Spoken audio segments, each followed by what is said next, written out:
What's up, guys? Welcome to Daily Dose of Reddit. This is your host, Zach, and today's subreddit is r/EntitledParents. This story's called, I Got in a Bar Fight When I Was 17. Here's the cast. Cute guy. Entitled Dad. Entitled Dad's friend. Might have been a family member, but he looked nothing alike, so I assume he was just a friend. And me, a devout worshiper of Bob Ross. Backstory. I work at my dad's bar. I'm a karaoke DJ and a cook, so it's technically legal.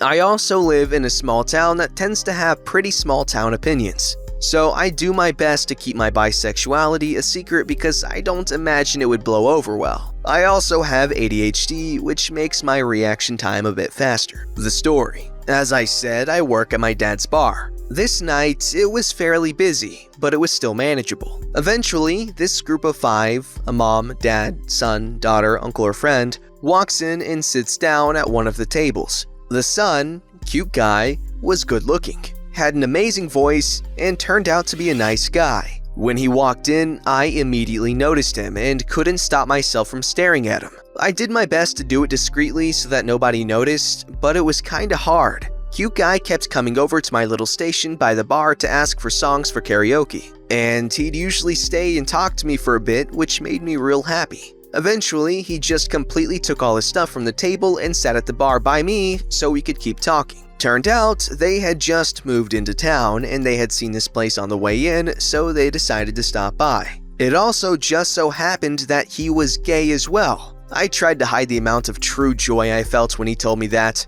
Everything was going great. Until his dad saw us. His dad knew he was gay and didn't approve, so he was always trying to convert him to straight. He always got really mad when he saw a cute guy talking to guys. So his dad comes up to us and I can see him trying and failing to hide his rage. Hey, cute guy, what are you doing? Hey dad, this is OP. I was just talking to him about the town. Entitled Dad, through gritted teeth, says, Cute guy, we talked about this. What? Just because I'm gay I can't have male friends? This is a rural town in the Midwest. The chances of me getting with any guys here are slim to none. I figured it was a bad time to mention I'm bisexual. Cute guy, get your stuff and go back to the table, now. He grabs his stuff and goes back to the table. For a while after that, cute guy and I would just look at each other and smile before looking away. I thought this was the end of my interactions with these people. I couldn't have been more wrong. A couple of hours later, things had calmed down and eventually Entitled Dad came over to my station. I didn't want to deal with him, but I figured he just wanted to do karaoke and knew the only way to do so was to come talk to me. So I put on my best customer service face and voice. Hello, sir. How can I help you? Stop looking at my son. Doing my best to act like I didn't know what he was talking about. What? I'm trying to fix him and I can't have you encouraging him to be a cigarette. I'm sorry you thought I was staring at your son. I was. But I was just surveying the patrons and making sure everyone was okay. I do this quite commonly. It's a habit from being a lifeguard. I don't care what you were doing. If you look at my son again, we're gonna have a problem. Before I can say anything, he walks back to his table. I'm a little upset about this because it kinda seemed like cute guy and I had some chemistry. Nonetheless, I did my best to avoid looking at him. However, later on, I had to walk past their table and cute guy had his chair back a bit too far and I asked him to scooch in so I could get past. Big mistake. What did I say to you about looking at my son? I didn't even say anything when Entitled Dad stands up and throws a left hook at me. Now, what I failed to mention is that after my last story, my dad signed me up for martial arts, ITF Taekwondo and Muay Thai. So I easily duck under the hook and then grab his hair and slam his face on the table. He's a little dizzy from the impact, so I take advantage of his dizziness by grabbing his collar and throwing him out on the sidewalk. I know this might seem like a bit too much, but my dad told me that if anyone was causing problems, I could deal with it as I see fit. And once again, I thought it was over. And once again, I was wrong. I turn back and I feel a large force hit my chest. It took me by surprise and landed me on my back. At this point, I'm angry. So I stop thinking and let my body take control. I do a kip up and see Entitled Dad's friend standing there. He looked like he had been in a fighting stance, but was now surprised by what had just happened. However, he recovers quickly and brings his hands back up into the sloppiest sparring stance I've ever seen. I chuckled a little because I knew this was going to be easy. Then I brought my hands up and got ready for the fight. He came at me and threw a hook at my head. I ducked under the punch with ease and threw my strong elbow into his ribs as I could. There was an audible crack as at least one of his ribs definitely either broke or fractured under the force. Then I grabbed the extended forearm and twisted back and fell to the ground, bringing him down too.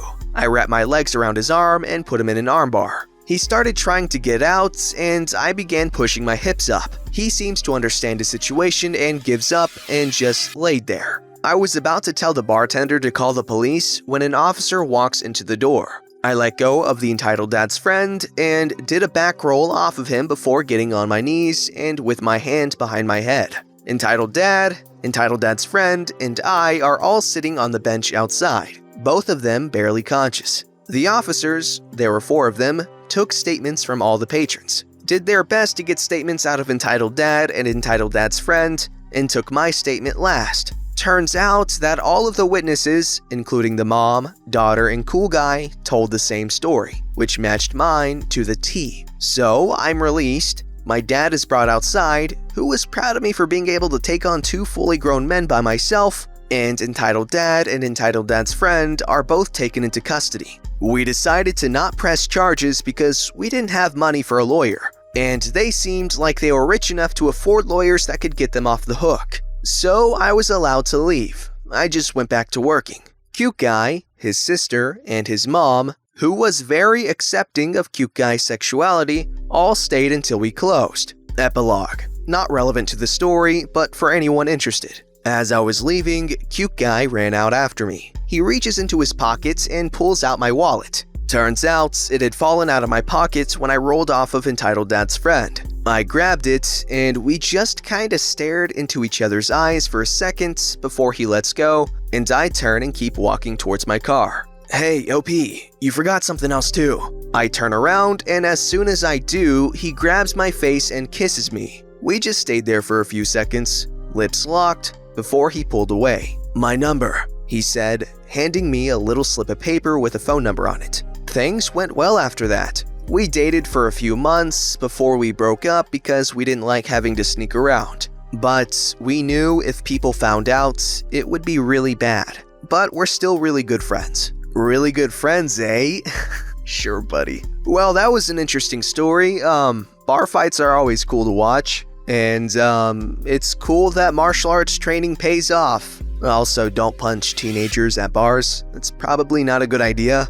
This story's called, No, You Can't Take This Guy's New Phone. Alright, where to begin? So, I was sitting on a train heading back home after work. It was relatively crowded and there weren't many seats available, so people who haven't met before were sitting right next to each other. Not too bad, right? Well, it takes a turn for the worse. I was about 15 minutes away from home, and there was just one more stop until I got back. I was currently sitting opposite from a middle-aged lady and her child who was peacefully tapping away on his mom's phone. A guy got onto the train and saw the empty seat next to me and asked if it was taken. I said no, and he sat down next to me. He seemed really excited and was holding a bag. Turns out, a train had stopped on the track and they had to get a crane to remove it. I really didn't mind, I wasn't in a huge rush. So the guy next to me opened his bag and revealed a brand new iPhone 11. He was grinning the entire time, and I commented saying that it was a nice phone. I thought that was the end of it. God, was I wrong. The mom looks over and sees his new phone and makes a comment like me, saying it was nice. The guy sets it up and looks at it happily and starts flicking around on it. The mom suddenly looks up and taps his shoulder. Excuse me, is that the new iPhone 11? Yep, it is. I just got it in a deal. Is there any chance I could buy it off you? The guy's face immediately falls and responds with, No, sorry, it's not for sale. Well, you got it in a deal, right? Well, yeah, but... Well, you didn't pay full price for it, so it doesn't matter as much. I'm not so sure if I want to join in, but I respond with a quiet, well, he still paid for it. The woman sharply turns her head to me and tells me this. Did I ask you? I make a face and mutter to myself, which she sadly doesn't hear. I'm sorry, but I'm not gonna sell you my phone. I just got it set up. Yeah, and you can just use your old one. I've had mine for ages. Me wanting to see where this goes. If you're so keen to get a new phone, why can't you just buy one yourself? You don't understand anything, do you?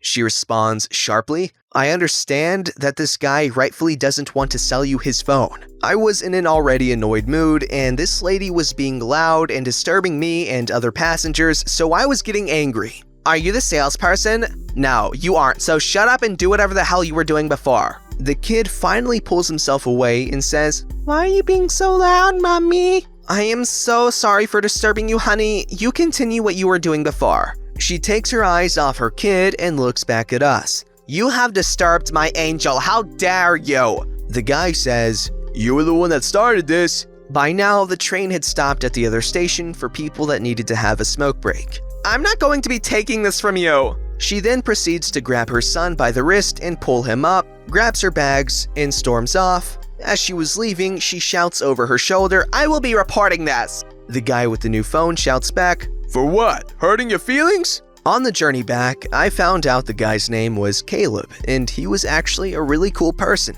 and that me and him share the same journey back. Thanks for reading. Nobody ever understands what not for sale means. That's so frustrating. But at least she left eventually. This story's called Entitled Mom Makes My Girlfriend Cry on Her First Week on the Job.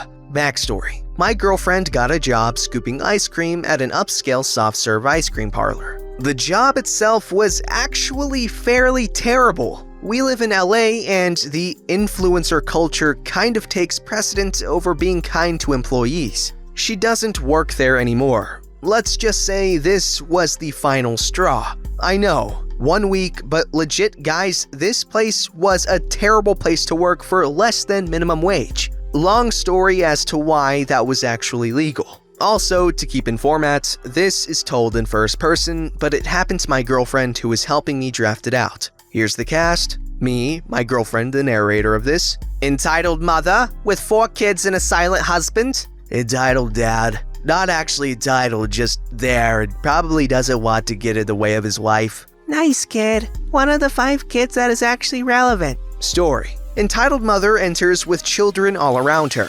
Where are the vegan options? We have red velvets, almond, green tea. Are those vegan? Yes, those options are vegan.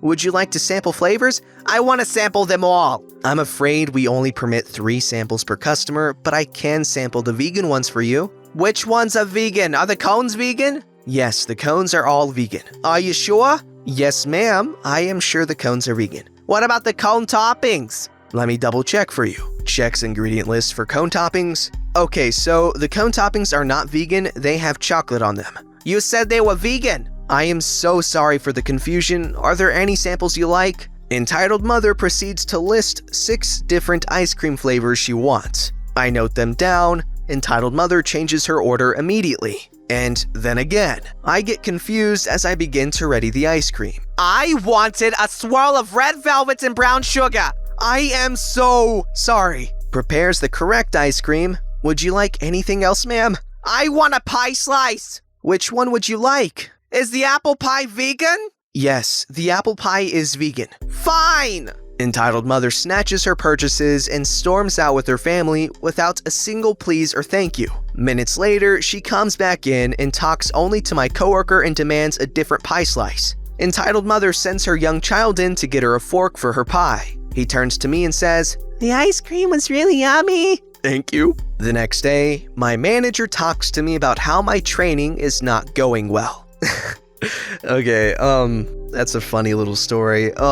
You might be thinking, well, gee, what the hell happened? Why did she cry? Well, let me tell you, in case you don't know. When you work with customers of any kind, any extended interaction with them is exponentially more grating than just, doing anything else on your job. Alright, and usually if you're dealing with a customer for a long time, it's because they're being difficult. So if they are being difficult and they're making you take forever and your interaction's lasting 45 minutes now and they're being jerks, oh my, it's so bad, it's so grating. You just want to die.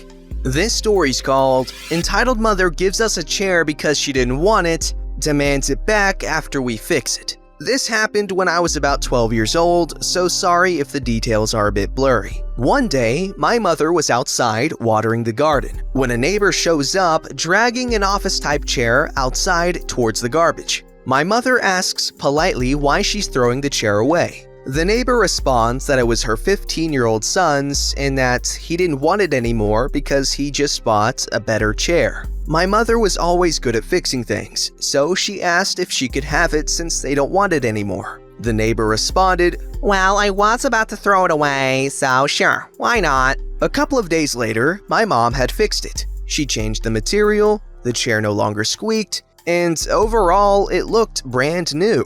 My parents were hosting a neighborhood barbecue that day, and she invited the neighbor who gave us the chair. The neighbor went to the bathroom, and when she came back, she told my mother, "Hey, I really like the work you did on the chair we gave you." "Thanks, I always love fixing old things like that." "So, can we have it back?" "Excuse me?" "You heard me. Since we gave it to you, it's still ours, so when can we have it back?" "I don't know what your problem is. You were about to throw it out. I literally asked you and you said I could have it." Entitled mother proceeds to practically throw a temper tantrum, loud enough for the other guest to come see what's going on. Not so entitled dad says, "Honey, what's going on?" "That bench won't give me back my chair." "Are you talking about that old chair you threw away a couple of weeks ago?" "Who cares? Let them keep it." "But I want it for Jeffrey," her son. Not so entitled kid says, "Mom, I already have a nice chair at home. I really don't need this one." "Then I want it for myself." My dad says, "Listen, I'm sorry, entitled mother, but you're causing a scene. Either stop it or leave." The entitled mother stormed off back to her house, and we didn't hear from her for a few days. One day, she came to our house and apologized. She said she didn't know what happened to her that day and that she was sorry. She invited us to her house for dinner that day, and everything was fine after that. I'm glad that the story ended the way it did. She's still a close family friend to this day, and we still laugh about what happened that day from time to time. Okay, good. I'm glad it ended with no beef left between y'all. It's really nice to see maturity between both parties. It's really, really nice to see when you read all the other stories and they're all like, "Yeah, I hate her now and she hates me. We don't talk to each other. She murdered my dog." Don't forget to like, subscribe, and hit that bell to never miss an episode.